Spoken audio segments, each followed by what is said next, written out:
Lovers of lore, thank you for joining me for the first installment of the Streets of New Capenna storyline. Now rest assured, we are still working on the Brothers' War story, and the next episode for that will be coming out in a few days, so make sure you don't miss it. But in the meantime, we're going to talk about the interesting situation that is going on in New Capenna. If you're not familiar with the idea, the city of New Capenna exists on a plane that we have not yet been to. The city was constructed by angels, but at this point, it has been overtaken by demonic mobsters and is run by a variety of crime families, some of which feature prominently in this part of the story, particularly the Maestros and the Cabretti, facing off against an individual known as the Adversary. The city of New Capenna flows around Halo. Halo is a magical substance that essentially underpins the entirety of the society of New Capenna. If the Halo was to ever run out, it would cause anarchy and madness in the city. So, when we start our story, we are dealing with both the Maestros and the Cabretti. The Maestros, with Xander as their leadership and Angelo as his right-hand man, they head over the operation of assassinations in the world of New Capenna. They're essentially vampire assassins. And specifically, Xander has a very, very impressive fashion taste. And this sort of trickles down to all of his followers. So they are immaculately dressed, right down to the point where Xander actually tries to match magical items in a fashion sense to the outfits that they are wearing as well. Xander has an incredible attention to detail. For example, he can tell where somebody has been in the city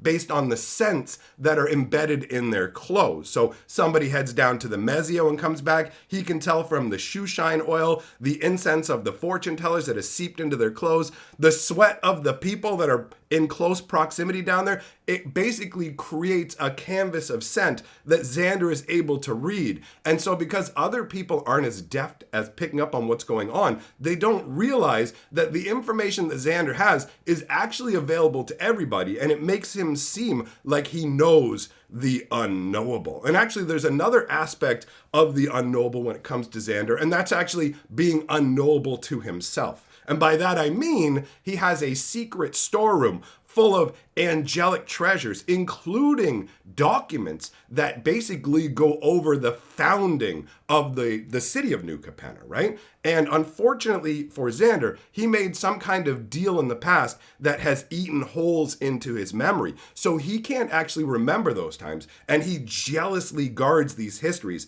as he's trying to piece together everything that's going on.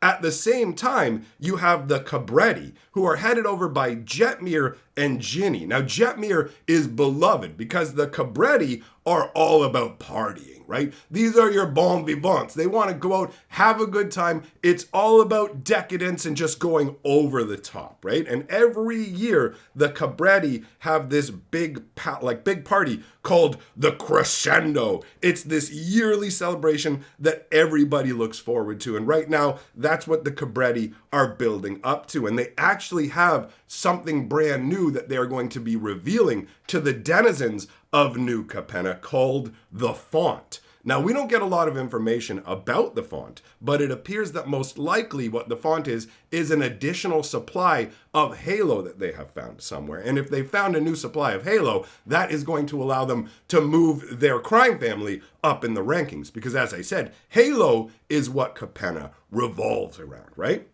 So there are power struggles going on right now with a dark figure known only as the Adversary. And the Adversary is leeching members from different crime families. So they're leeching members from the Maestros, they're leeching members from the Cabretti, but both of the heads of those families, both Jetmir and Xander, actually react the same way to having their members poached. They basically say, look, they weren't loyal to us in the first place, so who cares? We're losing the chaff. But I mean, in one way, that's just putting a brave face on what's going on the world of Capenna. Clearly, this Adversary is drawing more and more people to him, right? And at the same time, there is other discontent being fomented down in the depths of New Capenna, basically down in the very, very belly, the undercity of New Capenna. You have the Riveters, right? Led by a gigantic dragon. And this dragon is orating to his people down there, talking about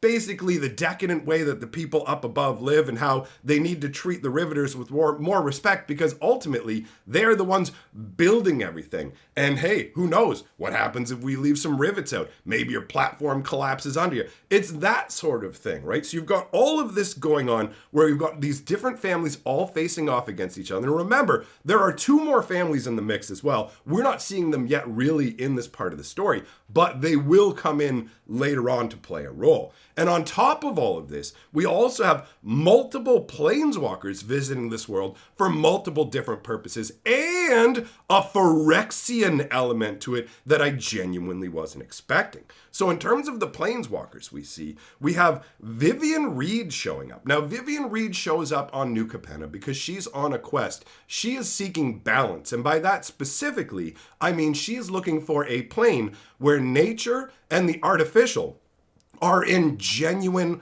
harmony, right? She has the ghosts of Scala, Scala being her home world, right? Her home plane, basically. Scala just got devastated. So she's essentially looking to take the spirits of her home world and put them to rest. But to do so, she needs a world that has the exact perfect balance of natural magic and artificial, like man-made constructs coming together to create a perfect sort of flow. So this quest led her to New Capenna, but ultimately it didn't take long for her to decide that this was not the place for her, because nature most assuredly is in abeyance on the world, not on the world of Capenna, sorry, in the city of Capenna. Nature is forced to basically be shaped into ways that, like, there are people who have clothing designs and their gardens will match the designs of their clothing. So nature isn't given its own kind of freedom and free reign and everything like that. It is tightly controlled, and the world of New Capenna, or at least the city of New Capenna, feels mostly artificial. They don't actually in the story go into anything outside the city of New Capenna, so it's interesting to me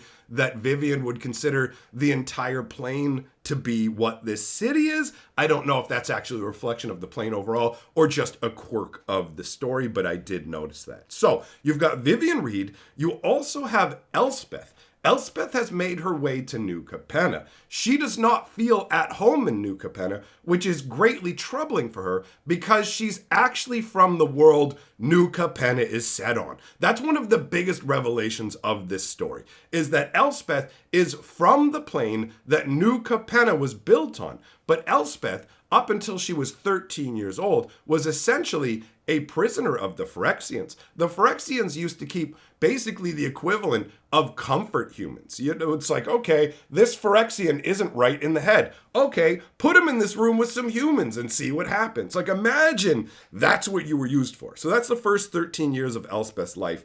And then basically through the trauma of that, her planeswalker spark ignites and she gets flung across the blind eternities. And then however long it takes, she eventually learns through a Johnny that this world where New Capenna is actually her home plane. So the city of New Capenna is built on a plane of existence that at one point was ruled over by Phyrexians. And it has these angelic protections built into it with the halo. So was this a city of angels that was built on a plane of Phyrexians? Some little fortress, a bulwark that managed to somehow like stave off the Phyrexians and is still staving off the Phyrexians. What's going on the rest of this plane?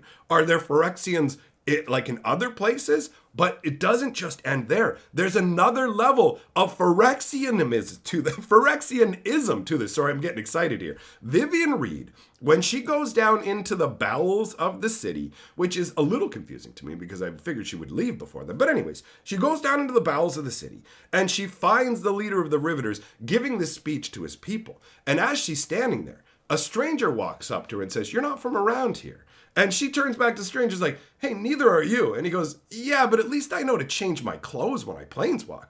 And then Vivian's like, "Oh, wait a minute, what?" Turns out it's Tesuret.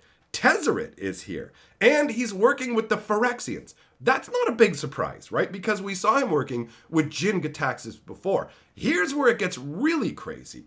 Tesuret basically invites Vivian to join him. The last time we saw him, he was abducting Tamio, and they basically completed Tamio against her will. Now, he's inviting Vivian to come with him to meet who he's working for. But he's not working for Jin-Gitaxias. He's working for a different Phyrexian praetor now, Eurobrask. And the thing about Eurobrask is he is unlike the other 4 Phyrexian praetors. The other 4 Phyrexian praetors, because there was 5 of them that took over, they took the original world of Mirrodin and they converted it into New Phyrexia. And 5 praetors rose up, one keyed into the 5 elemental colors of magic. And they worked in conjunction to take over Mirrodin and turn it into New Phyrexia. Now, Eurobrask lived down in the bowels of Mirrodin, right? He stayed down where the Great Furnace was and pretty much stayed disconnected from the other praetors to a degree. If they really insisted that he come help with something, he would. But ultimately, he would just be left to his own devices. And some of the choices he made were very bizarre. For example, when some of the Mirrodin survivors, like the Mirrodin resistance, these are the ones who are trying to stop the Phyrexians. They're fighting against the Phyrexians to save their homeworld. So they escape into the bowels of Mirrodin, down where the Great Furnace is. Eurobrask is down there with all of his Phyrexian followers. So when the Mirrodin resistance fighters show up to try and hide, Eurobrask turns to his followers and stops them. They're about to go and tear them apart, and Eurobrask just says, let them be, which totally stuns all the Phyrexian followers. Like, wait a minute, what's going on here? I mean, they obeyed because that's their nature, but ultimately, like, wait, why is he leaving them alive?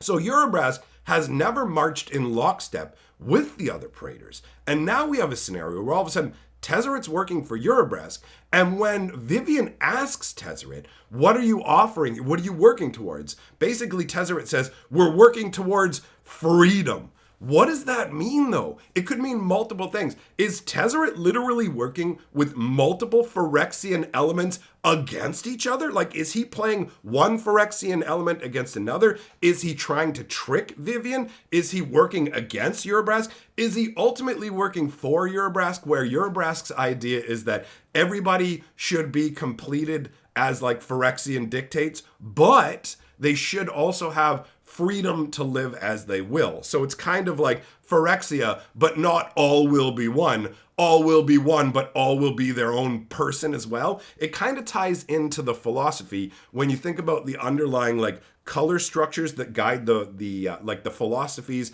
of the creatures underneath. Red is a very like passionate and individualistic color, and so it fits perfectly for Eurobrask. And I have to admit, I genuinely was not expecting to see Eurobrask. I thought the other praetors would turn on him, tear him apart because he wasn't their idea of what Phyrexians should be, and then basically have him replaced with a new praetor, right? Because all the other Phyrexian praetors get along on a reasonable level. They all ultimately believe that their version of their vision of Phyrexia is the purest and best version. You know, Jin-Gitaxias is more obsessed with the mind, whereas Vorinclex is more obsessed with like the physical aspects. So you have all these different things, but Eurobrask always felt like he stood off to the side. And it really does make me wonder what has happened. What are Eurobrask's plan? And also, what does this mean about Koth? Do you guys remember way back in the day, Koth was on the world of Mirrodin,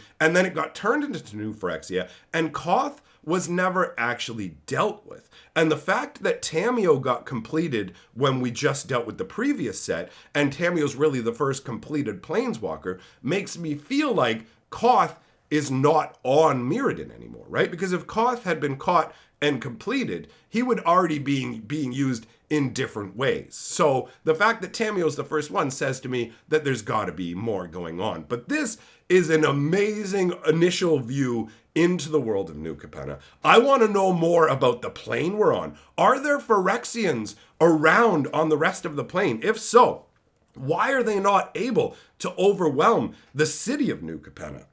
How much of the world does the city of New Capenna take in terms of space? Like, how wide does it spread out? What's going to happen with the Halo? If you guys didn't know, the Broker crime family, we talked about this before, but they actually have a prophecy, a doomsday prophecy about the Halo running out. So I'm very curious to see where this is going to progress. For me, I'm most interested in the Halo aspects and even more so in the Phyrexian aspects. And if you're somebody who's interested in the Phyrexians and you haven't checked out the Brothers War lore yet, that storyline actually covers the first time we meet Phyrexians in Magic the Gathering. So I'm going to leave a link to that storyline up here on the screen. And remember, in a few days, we're going to have another one of these Brothers lores coming out, and we'll have more New Capenna lore. So subscribe if you want some more goodness. Support us on Patreon if you love what we're doing. And I will see you, my friends, for the next lore video. Remember, lore is life.